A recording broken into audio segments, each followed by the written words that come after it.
Hello guys, today is June 2nd and we are here in Vienna, and I wanted to tell you a little story about yesterday. Hi Maria. So yesterday I had another Zoom appointment with a lady, and this lady is especially triggering or challenging for me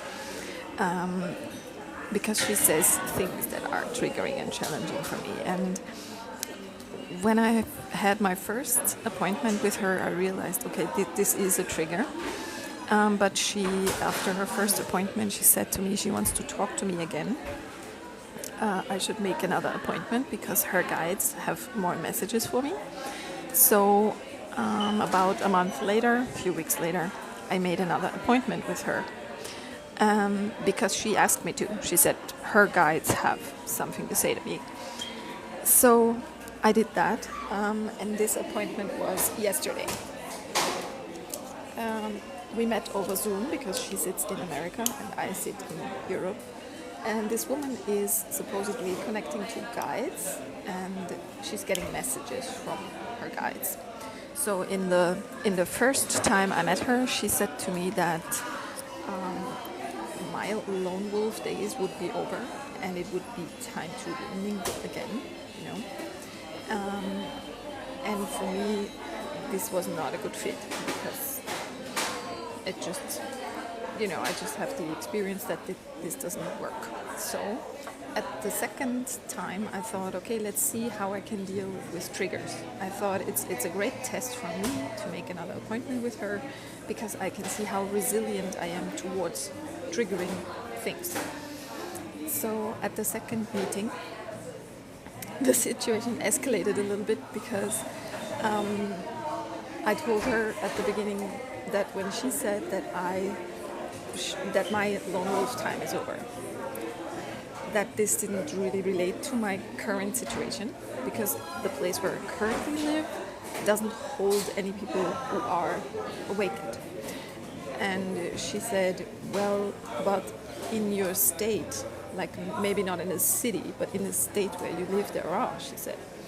And I said, well, then they haven't crossed my way yet. They haven't met me yet.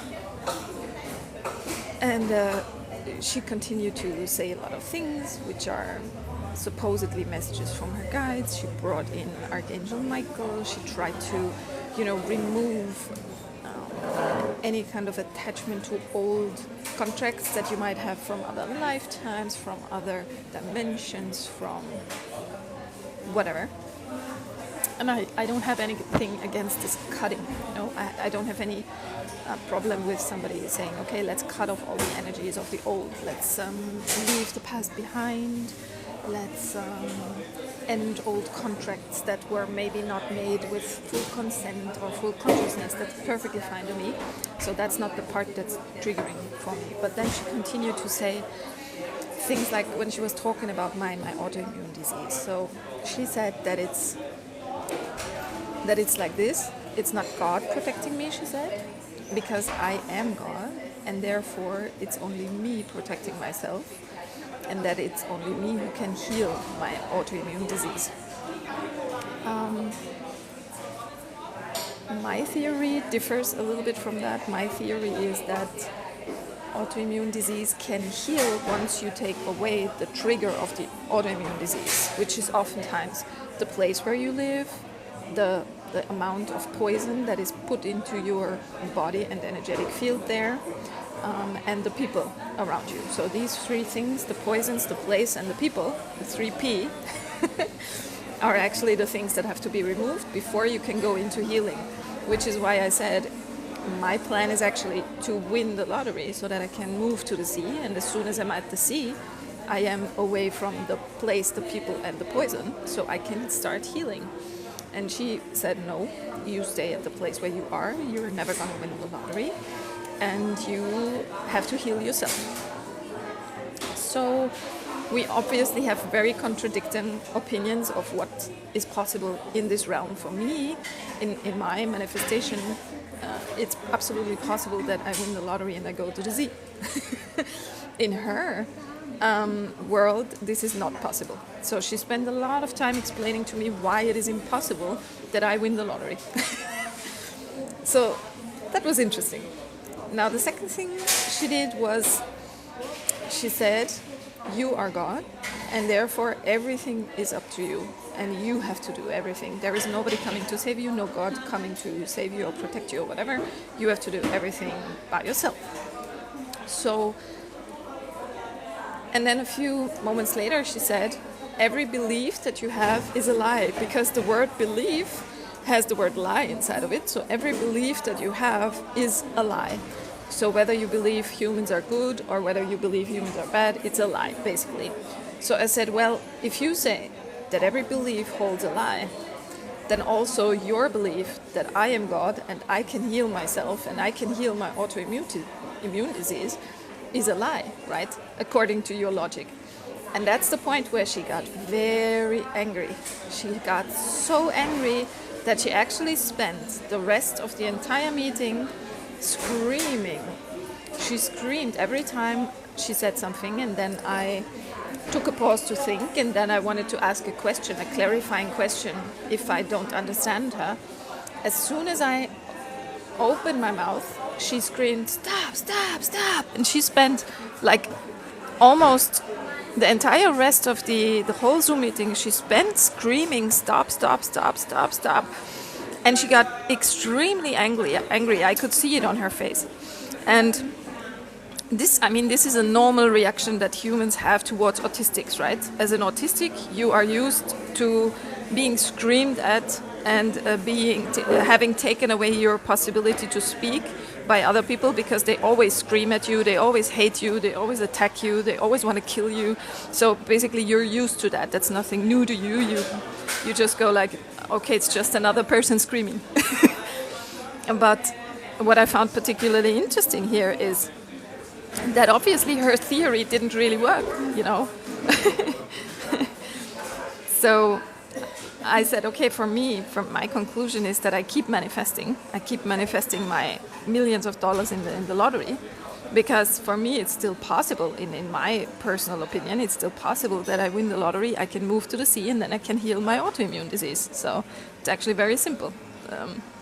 But in her opinion, it's absolutely impossible. She spent like minutes explaining to me why it's impossible that I win the lottery. And then she also continued to explain to me how people who have actually won the lottery turned out even more unhappy after a year. Because she said these people spent all of their money after a year. But that is actually not true, because I've read about different people what they did with the money from the lottery and how they ended up. And there is one guy specifically in the UK who spent all his money on, going gambling and then buying hookers and whatever. But he said that was the best time of my life, and he's totally happy with it now that he has spent all that money and that he's back to his regular job. So for me, of course, I would do it very differently. If I win the lottery, as soon as that happens, I go to the sea, because obviously I need the sea in order to heal the asthma and the psoriasis. And then I will carefully plan not to spend too much each month, so that it really lasts until my final days. So it's important for me not to spend too much. Yeah. So I'm not the kind of person who will go buy limousines or what. I'm not interested into any of these kind of stuff. What I'm interested in is, number one, removing people from my life, not having any contact with human beings. Number two, having a peaceful life, like somewhere, with a big garden, with plants and with animals, so like close to nature. These are the two priorities that I have. And of course, my health is number three priority. So that is basically what I plan to do. I will have a big house not a big house, but a tiny house with a big garden, with a big space that's mine, where nobody can enter.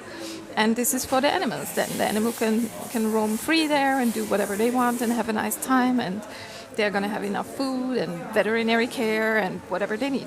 So basically like a sanctuary, okay? So that is my idea of what I would do with a lot of money. So and of course, one part of what you have to do before you can leave is you have to pay back all of the things that you need to pay. Like, for example, the welfare system. The welfare system of the state where I live is a loan. So basically, each year that you are on welfare, you have more and more debt, and after you are not in welfare anymore, you need to pay it back to the state. So that's the first thing. So the first thing that I would have to pay is the welfare back to the state. And if with what is left after that, I can leave and open the sanctuary. So it's already planned, it's already done in my mind. So I really have no idea why this woman yesterday spent so much time telling me that what is already real in my brain and in my heart and in my energy field should not be real in the physical, you know. So I have no idea why she's trying to keep people in poverty. So it was a strong energy of I want to keep people in poverty, you know. That's what was emanating out from her. She basically said, she started to tell about Buddha. She said Buddha was born rich, and then he gave up all of his riches to be in poverty for the rest of his life and be a beggar. So she was very much strongly attached to that idea of poverty. Me, for example, I don't think it's necessary to experience poverty in order to have a spiritual awakening or to walk on a spiritual path. Not at all. I believe that it's also possible if you are wealthy. I don't think that money has anything to do with that. So her attachment to poverty was extreme. And then also what was very interesting was that she was talking about leaving behind any kind of expectations. And I found this really strange because she had huge expectations on me. But she told me I should let go of any expectations. Like, for example, her expectation of me was that every time she said something, I should just confirm and say yes and nod. And if I didn't do that, if I had a question about it, she started to scream, no, stop. So her expectation of me was huge, but she told me I should give up expectations. So she was a walking paradox. And I was like, okay, my conclusion is that I'm going to keep manifesting my millions. Because she didn't really convince me with her theory that poverty would be something great or something godly or something spiritual. It's not. It's the poverty you experience is because we live in a satanic system that was opposed onto humanity. Yeah. So her idolization of poverty, I find it really sick, and it's a sickness of the mind that comes from these hundreds and hundreds of years of being under that satanic spell, humanity being under that spell. So yeah, that was actually the story of this lady yesterday. It's very weird, no? Yeah.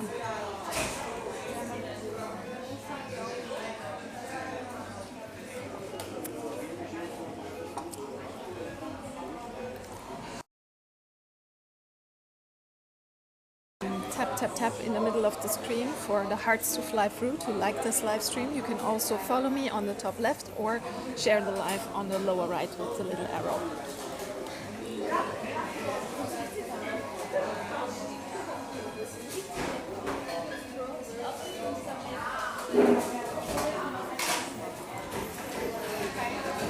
So I can see a lot of people here. Will you tell me where you're watching from? Where are you watching from?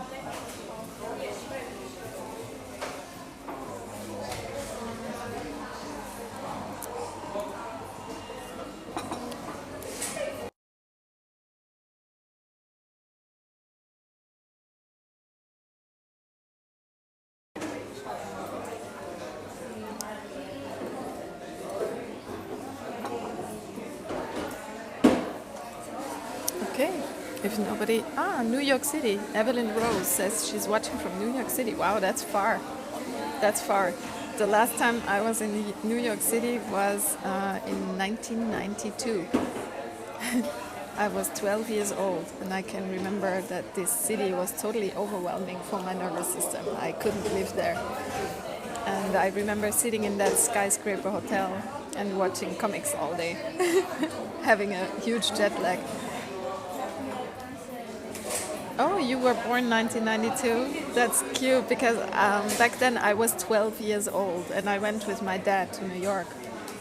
And It was interesting, but overwhelming to my nervous system. I was just not ready to go through anything like that. The skyscrapers and everything, that was too much for me. And also I remember that the taste of the food was so extremely difficult that my body couldn't even handle that. So for example, if you would walk into a McDonald's in New York City, it would taste very, very different than if you would walk into a McDonald's here in Vienna. I'm not recommending McDonald's at all, but I'm just telling you, if you would try the same food company there and here, it would taste completely different. Evelyn Rose said understood. But how is New York? I mean, how does it feel to you? Doesn't it feel overwhelming to you? Or do you think it's a wonderful place to live there and you love it and you wouldn't want to live anywhere else? So I'd really like to know, Evelyn Rose. I'm interested in your story.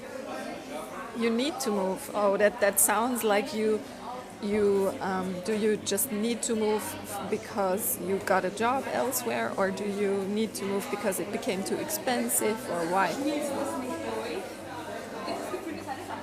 I mean, I can also invite you to this call so that we can talk to each other live if you want, but you don't have to come into the call if you don't want to.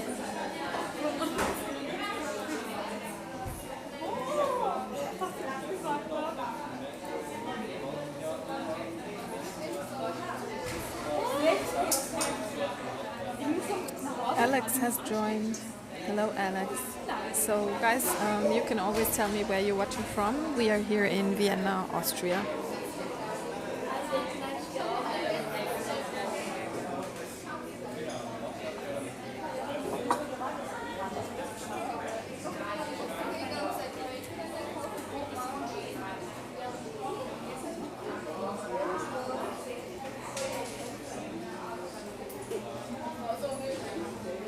Crazy Benz is here. Alex joined. So recently they announced that Peter Thiel would come to Vienna to have a podium discussion, but then they retracted the information again and said it's not going to happen because there was so much backlash from the people. So it's really interesting to see how the people reacted to the fact that Peter Thiel was supposed to talk here in Vienna. I mean, I would have liked to hear what he says because I would have liked to know what his theories are and what his view is, but obviously so many other people did not like to hear that they cancelled the whole event.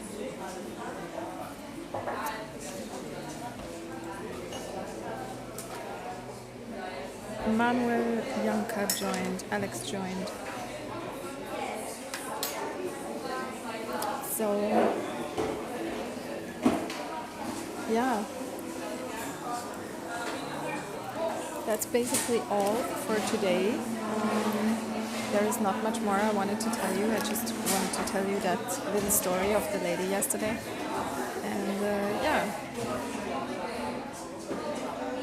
Hello Matthew, hello Debbie.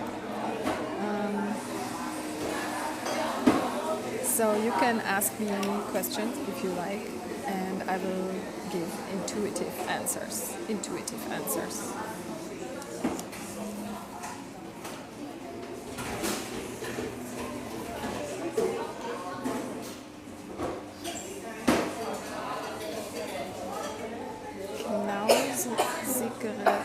Knausige Miene.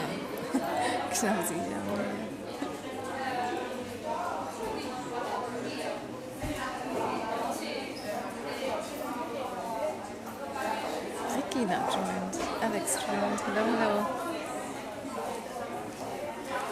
Yeah, so this is today's newspaper, and it says the Viennese kindergarten, they have no more people to work there. They have no employees because people don't want to work in that industry anymore because it's very underpaid. You're heavily overworked. You have like 30 or 35 children and only 2 grown-ups to watch them, so it's basically impossible to take care of the children, really. Yeah, so the system is just overworked, and that's really interesting because they keep on telling us that people do not have enough children. They always tell us the women here do not get enough children, they have to get more pregnant and blah, blah, blah. But number one, women do not have the money to have children. We do not even get jobs, so we can't pay for children. And secondly, even if you would have a job and enough money, if you put your kid to kindergarten while you're working, there is not enough people to take care of them. So the situation is so bad that you can't really have children anymore. It's impossible. I mean, for the rich, yes, but for the poor people who cannot avoid a nanny, no. Is there any song that you heard repeatedly lately? Is there any song you love? That's just something that TikTok said to me. TikTok said, ask your viewers if they have a song that they love. So do you have a song that you loved? And write it in the comments. Thank you for the like, Dollar. I like that your name is Dollar. Dollar sign. Forever Young, oh yeah, that's a good one. I actually love that one.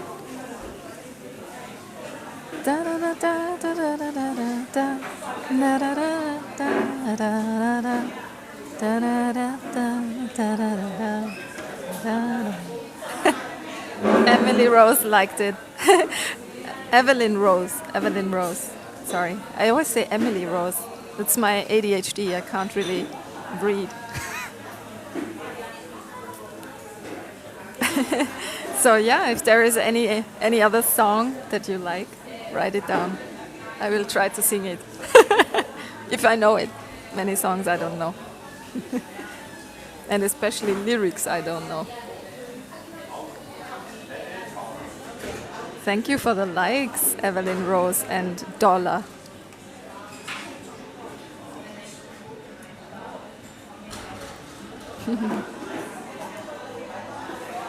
Beat It by Michael Jackson. How does that go?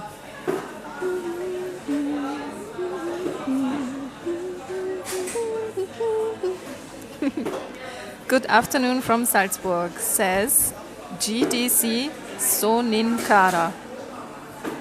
Good afternoon from Vienna to Salzburg then. So, yeah. Thank you for the like, Dollar.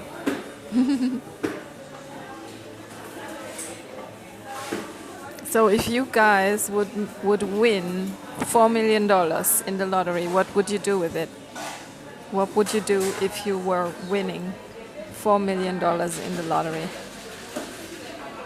If you could do whatever you want because you have so much money, what would you do? Alexander Huber joined. Hi, Alexander.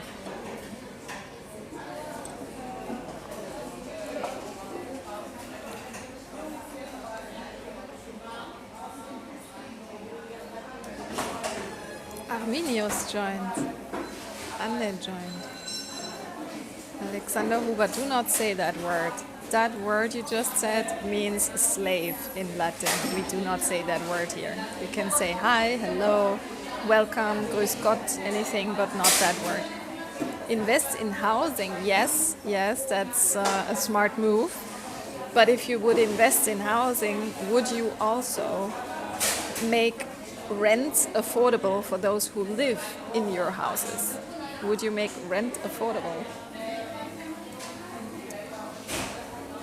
Because for most people here, rent is not affordable anymore.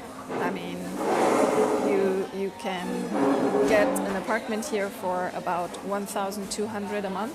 You can live in an apartment with, but it's most people don't even earn that, so it's way too much. Rent is way too much. Dollar shared the life and liked the life. Thank you. So yeah, I know exactly what I would do with $4 million. But what about you guys?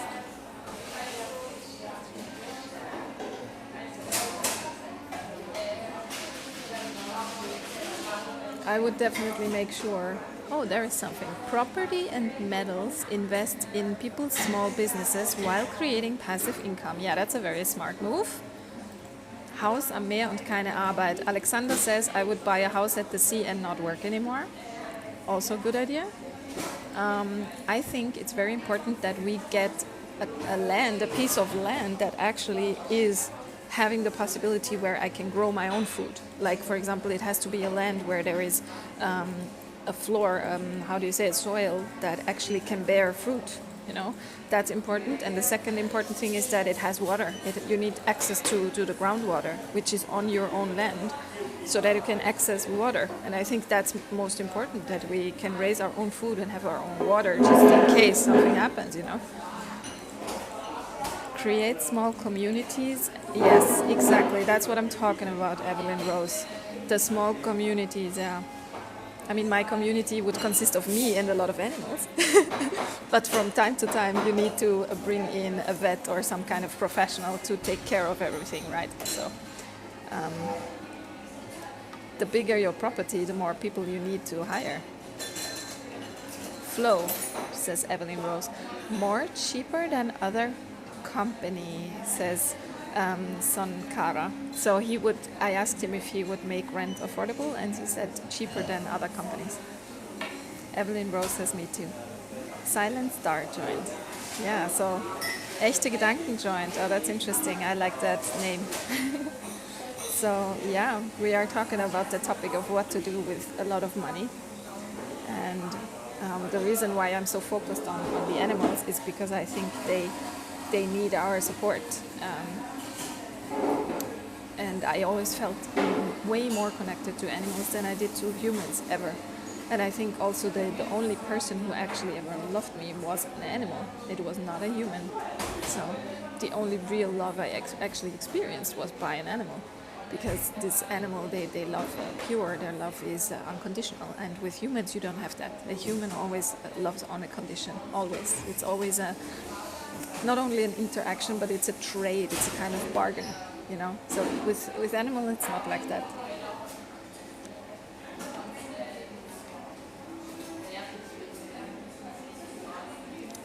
So would anyone like to join the conversation?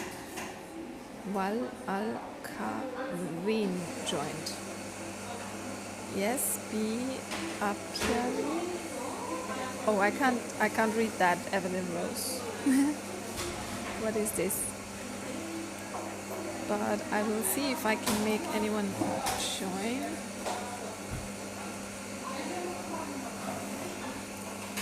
How can I actually get people to join here? Wait. Let's see if we can do quick invites here. That's not it. A bee farm, says Evelyn Rose. Okay, yeah.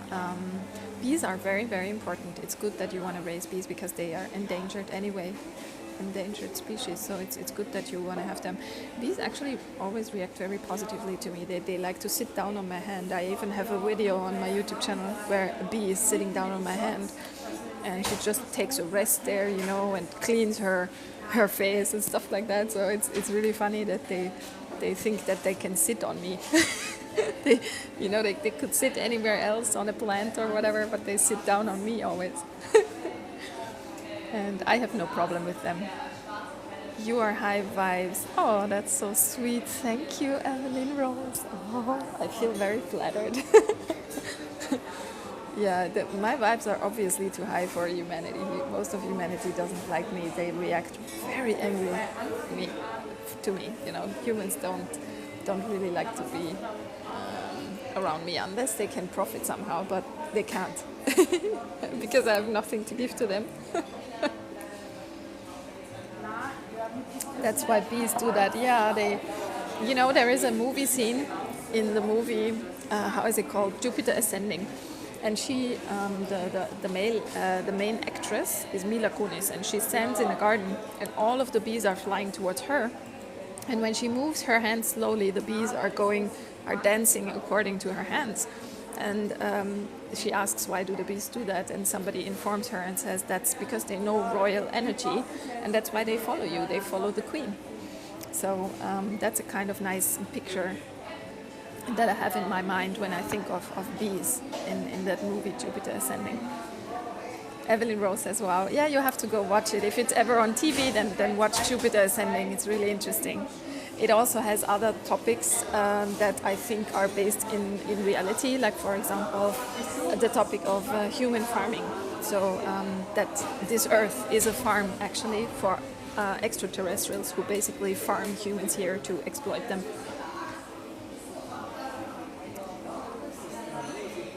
Evelyn Rose says, wow. So, yeah.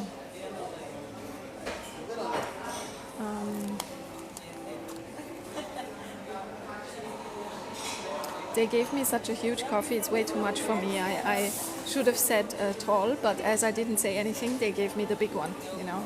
And then I was wondering, why is it so expensive today? And then I realized, oh, they gave me a way too big size of coffee. I can never drink that. So yeah. And also, in America, because you are in America, right, Evelyn? The soccer World Masters are starting now, and for us Europeans that is a big thing, but for the Americans I know it's not, because you like football only, you don't like soccer. So, but for us Europeans it's important, and I'm really looking forward to the games because they are in Mexico and the USA, and most of them are so early. They are when it's here in Vienna, when it's 4 a.m. or when it's 6 a.m. So we have to get up early to watch the games, but for me that's no problem because I wake up anyway at 4 or 5 a.m. every day, so by myself, so for me it doesn't matter.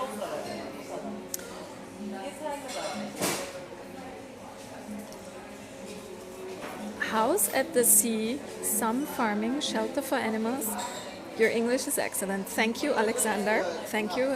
He just said that he likes my English, and he would also buy a house at the sea and do some farming and shelter for animals. So basically same as I. Same as I. Because the animals, they really need help. And animals are very intelligent. I know somebody, he is in Turkey and he has a YouTube channel. And he is a professional veterinarian. He has a veterinarian office. And he is every day filming his patients. So when some case comes in, he films it and he films the whole treatment and everything, and informs people what they are doing medically with the animal so that it can heal, and also what they do afterwards. And this guy, he speaks Turkish, but you can always turn on the subtitles so you can understand the subtitles from what he says. And he is a very, very good doctor and very emphatic. He can feel what the animals feel. He can really relate to the animal on a spiritual level. You can see that. Alexander says, let's do it together. But at first there is no humans allowed on my ranch. No humans allowed. Evelyn says, I'm interested what laws change or medical disease occurs after all that global travel from World Cup.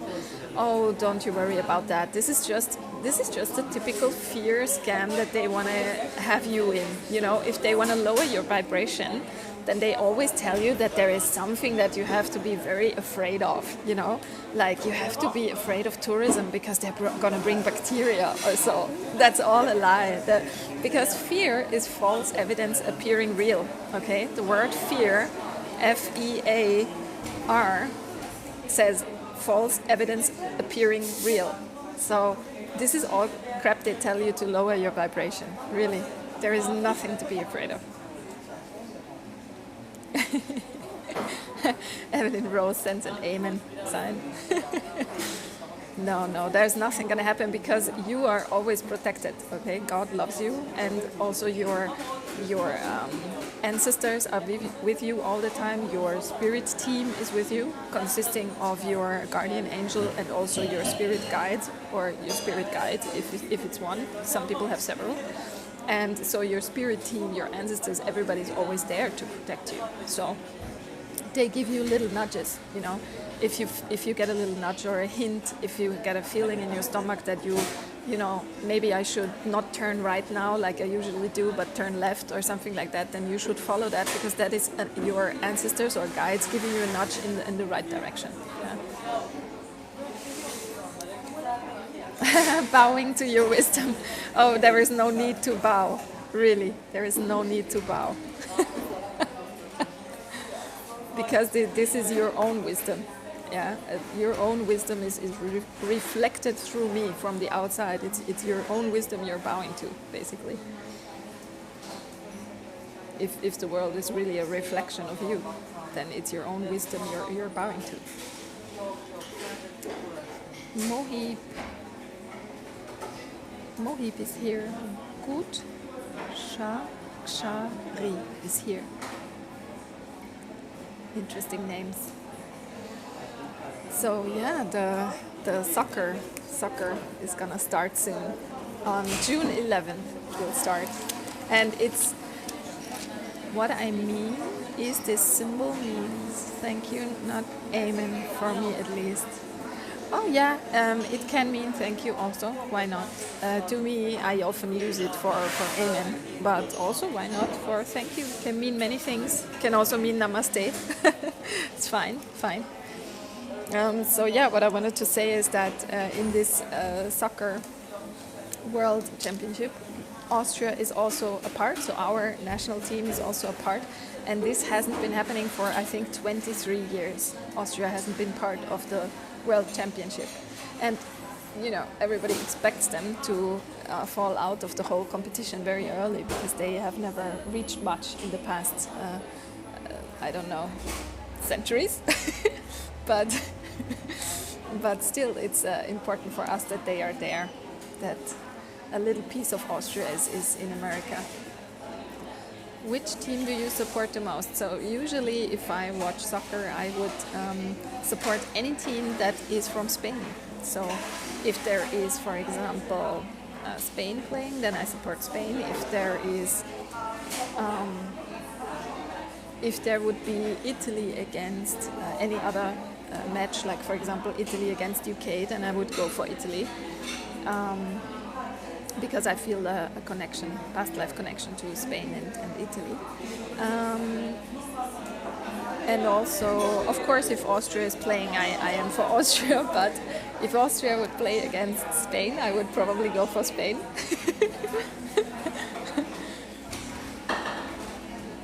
So just because I'm born in Austria doesn't necessarily mean that I feel very connected to it.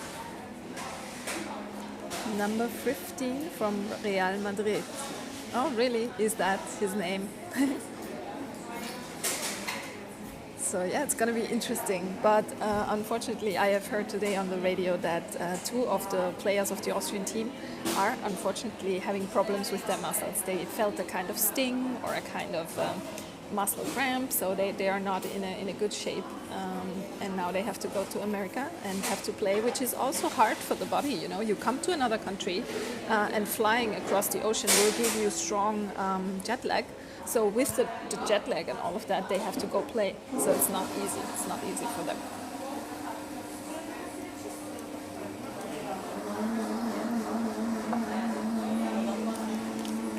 So I'm gonna see what else is there.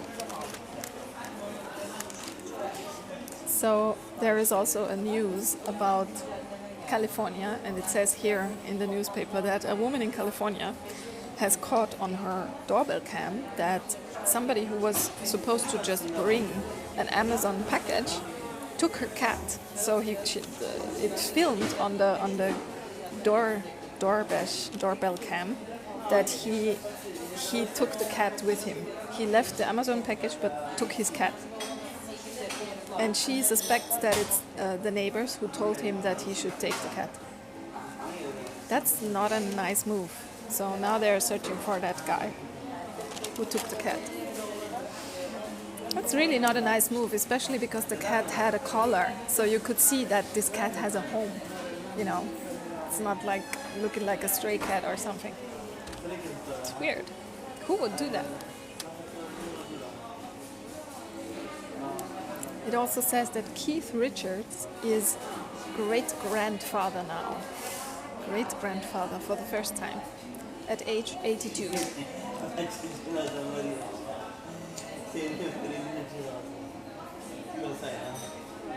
Oh wow. There was a couple getting a divorce. And this happened in Pennsylvania, USA. And after the couple had this divorce, the former husband, who is 48 years old, came with a huge caterpillar and started to demolish the house. Because obviously the woman got the house, the ex-wife, and so he demolished it with a caterpillar. Well, some people don't take life easy.